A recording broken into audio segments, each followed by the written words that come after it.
हाय, मैं हूं ऋषभ कक्कड़ और हम करेंगे इस वीडियो के अंदर क्वेश्चन नंबर 16 से स्टार्ट, जो है बहुत मजेदार क्वेश्चन यार।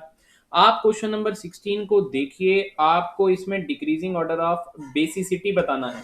अगर मैं आपसे बात करूं बेस कौन होते हैं, तो अगर मैं बेस की बात करूं तो बेस वो होते हैं जो इलेक्ट्रॉन डोनेट करते हैं, हमने इस तरीके से पढ़ रखा है।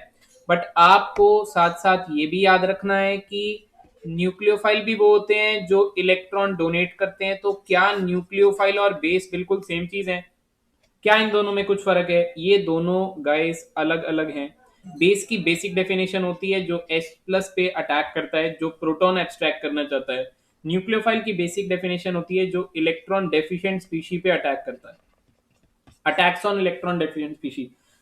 तो आपको ये टॉपिक आना जरूरी है, न्यूक्लियोफिलिसिटी वर्सेस बेसिसिटी का, इस क्वेश्चन के लिए, ताकि आप पूरे आंसर को समझ सके। आंसर तो मैं आपको वैसे निकलवा दूंगा चाहे आपको टॉपिक नहीं भी आता।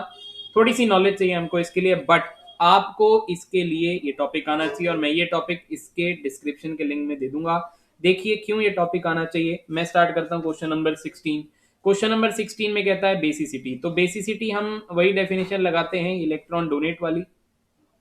तो आपको दिखेगा यहाँ पे एक है क्लोरीन, एक ऑक्सीजन पे माइनस, फिर ऑक्सीजन पे माइनस, फिर ऑक्सीजन पे माइनस और फिर नाइट्रोजन पे माइनस। तो आप जैसा कि जानते हैं नाइट्रोजन, ऑक्सीजन और फिर यहाँ पे फ्लोरीन और यहाँ पे फिर क्लोरीन आता है। अब मैं आपको कहूंगा कि यहाँ पे क्लोरीन पे जो माइनस है, आप ये कहेंगे कि क्लोरीन जो है वो नाइट्रोजन और ऑक्सीजन से कम इलेक्ट्रोनेगेटिव है, तो सबसे जल्दी इलेक्ट्रॉन दे देगा। भाई आप अगर बेसिक कर रहे हैं तो आप यही बोलेंगे ना कि क्लोरीन सबसे कम इलेक्ट्रोनेगेटिव है इनमें से, तो वो जो इलेक्ट्रॉन देगा तो वो सबसे बेहतर बेस होगा। बट ऐसा होगा नहीं।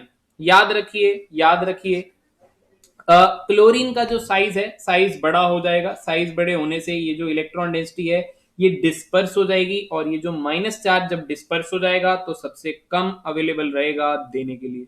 तो याद रखिए, अगर आप बेस ढूंढ रहे हैं, क्लोरीन का साइज बड़ा है तो क्लोरीन अपने ऊपर इलेक्ट्रॉन डेंसिटी डिस्पर्स करा लेता है। तो जाहिर सी बात है सबसे बड़ा है क्लोरीन, तो क्लोरीन होना चाहिए सबसे लास्ट में, यानी कि सबसे कम बेसिक। सबसे लास्ट में ढूंढेंगे तो सबसे लास्ट में वन ऑप्शन है, वन ऑप्शन ही आए, वन ऑप्शन ही आए। ये दोनों ऑप्शन गलत हैं बिकॉज यहाँ पे लास्ट में वन नहीं है। अब बात करते हैं हम लोग इन दोनों, अगर डायरेक्ट ऑप्शन से देख रहे हो, डायरेक्ट ऑप्शन से देख रहे हो तो ऑप्शन से देख लो, बी और डी में देखो। पांचवें और चौथे को चेक करने की जरूरत नहीं है बिकॉज वो दोनों सेम पोजीशन पे। टू और थ्री चेक करो और देखो कौन ज्यादा बेहतर बेस है, वहीं से आपका आंसर निकल आएगा। टू और थ्री, तो टू ये रहा और थ्री ये रहा। अब मैं आपको टू बना के दिखाता हूं। टू कुछ इस तरीके से बनेगा, ऑक्सीजन पे माइनस और ये आर, और थ्री तो आपको दिख ही रहा होगा ओ एच माइनस है। यहाँ पे माइनस जो है वो रेजोनेंस में है, रेजोनेंस में होने की वजह से अवेलेबिलिटी उस माइनस चार्ज की कम है, तो ये हो गया कम आपका बेसिक। तो जाहिर सी बात है जो टू होगा वो उसके बाद आएगा, यानी कि वन लास्ट में आएगा फिर टू आएगा, राइट। तो फिर ऑप्शन नंबर डी हमारा करेक्ट है। बट मैं अभी भी आपको कह रहा हूं आप पूरा आंसर देखना। अगर आपने इससे पहले के क्वेश्चन किए हैं तो आपको याद होगा कि हमने ओ एच माइनस को अच्छा न्यूक्लियोफाइल बोला था, ओ एच माइनस को अच्छा न्यूक्लियोफाइल बोला था, ठीक है। बट यहाँ पे जब आप आंसर देखेंगे तो फिर यहाँ पे मसला अलग है। तो इसीलिए मैं कह रहा हूं आंसर तो आपने निकाल लिया बिल्कुल सही, बट आपको न्यूक्लियोफाइल कौन होते हैं और बेस कौन होते हैं और न्यूक्लियोफाइल फिलिसिटी वर्सेस बेसिसिटी का टॉपिक आना चाहिए। डिस्क्रिप्शन में चेक कर लेना। वीडियो लाइव है, थोड़ा सा आगे करके स्टार्ट करना, ठीक है, थोड़ा सा आगे करके स्टार्ट करना, सब कुछ समझ में आएगा। पुराना वीडियो है। आगे बढ़ते हैं नेक्स्ट क्वेश्चन पे। हम लोग नेक्स्ट क्वेश्चन पर बढ़ेंगे। तो नेक्स्ट क्वेश्चन के अंदर arrange the following in increasing order of stability, और स्टेबिलिटी में आपको दिख रहा है एल्कीन दिया हुआ है। एल्कीन की स्टेबिलिटी दोस्तों अगर आप देखते हो तो अल्फा हाइड्रोजन हम लोग काउंट करते हैं। डबल बॉन्ड कार्बन के साथ वाला कार्बन अल्फा कार्बन होता है, अल्फा कार्बन होता है, अल्फा कार्बन होता है, अल्फा कार्बन होता है। अल्फा कार्बन पे लगे हुए हाइड्रोजन अल्फा हाइड्रोजन होते हैं, अल्फा कार्बन पे लगे हुए हाइड्रोजन अल्फा हाइड्रोजन होते हैं। जितने ज्यादा अल्फा हाइड्रोजन होंगे उतनी ज्यादा स्टेबिलिटी होगी, उतने ज्यादा हाइपर कॉन्जुगेटिव स्ट्रक्चर बनेंगे। तो अल्फा हाइड्रोजन स्ट्रक्चर वन में काउंट कर लीजिए, ये अल्फा कार्बन, ये अल्फा कार्बन। इस कार्बन ने दो बॉन्ड ऑलरेडी बना रखे हैं तो दो हाइड्रोजन होंगे, तो यहाँ पे चार अल्फा हाइड्रोजन होंगे इस तरीके से। अगर आप यहाँ पे निकालोगे तो दो ये रहे, दो ये रहे हाइड्रोजन, तीन ये रहे और तीन ये रहे, तीन और तीन 6 और 4 10, यहाँ पे 10 अल्फा हाइड्रोजन है। यहाँ पे अल्फा हाइड्रोजन निकालोगे तो ये अल्फा कार्बन है, ये अल्फा कार्बन है, ये अल्फा कार्बन है, बिल्कुल पड़ोसी देखना है, डबल बॉन्ड कार्बन का पड़ोसी वो अल्फा कार्बन होता है। तो ये दो हाइड्रोजन इसके, दो इसके 4 और दो 6, तो इसके 6 अल्फा हाइड्रोजन है। सबसे ज्यादा अल्फा हाइड्रोजन दूसरे में है, सबसे ज्यादा दूसरा स्टेबल है, इंक्रीजिंग ऑर्डर है।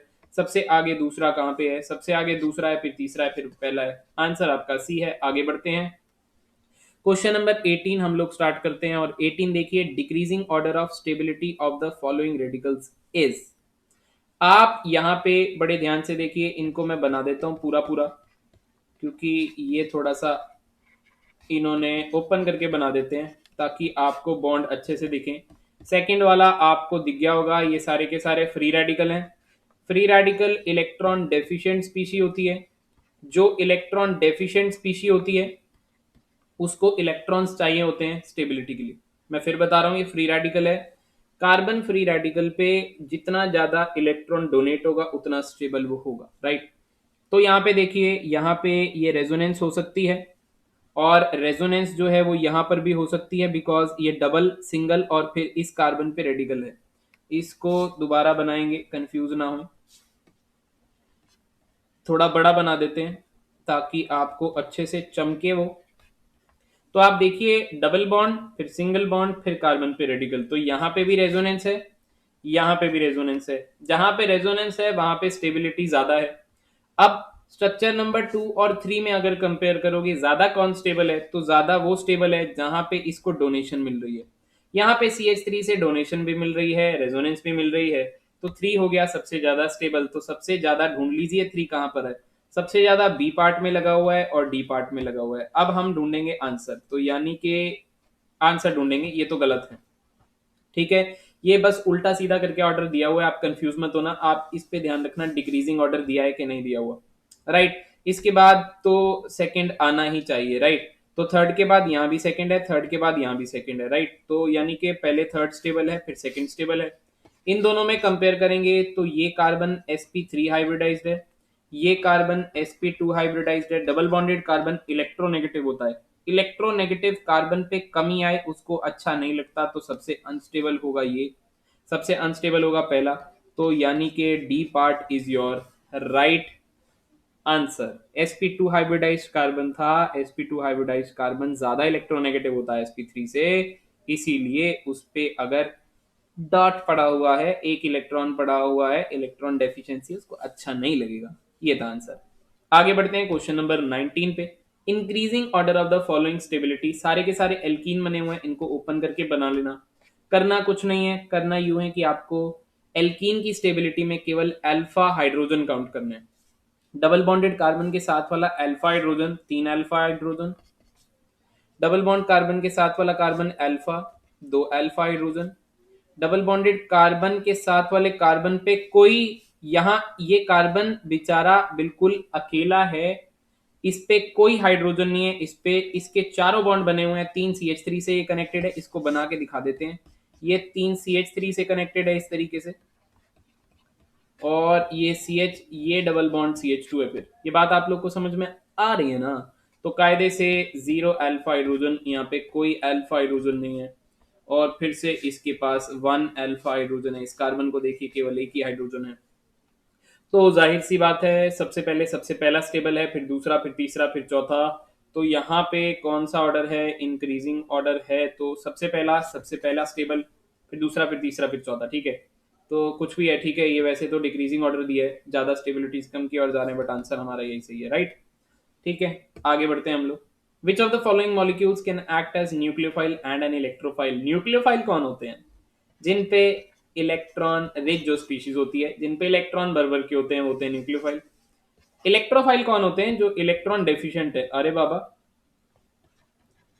एक ही स्पीशी पे इलेक्ट्रॉन ज्यादा और उसी स्पीशी पे इलेक्ट्रॉनों की कमी, ये क्या घोर अपराध!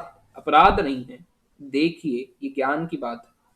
आप ध्यान से देखेंगे तो CH3NH2 इस तरीके से बनाएंगे, CH3Cl आप इस तरीके से बनाएं, CH3CN को बनाने का तरीका थोड़ा सा ओपन करके बनाएं, और CH3OH को कुछ इस तरीके से बनाएं। इस तरीके से इस पे 2 लोन पेयर रहेंगे। आपको थर्ड पार्ट में दिखेगा कि नाइट्रोजन 3 बॉन्ड बनाता है तो एक लोन पेयर होता है, तो नाइट्रोजन यहाँ पे न्यूक्लियोफाइल का काम करेगा बिकॉज उस पे लोन पेयर है। और साथ ही साथ आपको दिखेगा ये कार्बन बेचारा संगति की वजह से गरीब है, वैसे इस पे 4 बॉन्ड है, संगति खराब है। नाइट्रोजन कौन है? इलेक्ट्रोनेगेटिव।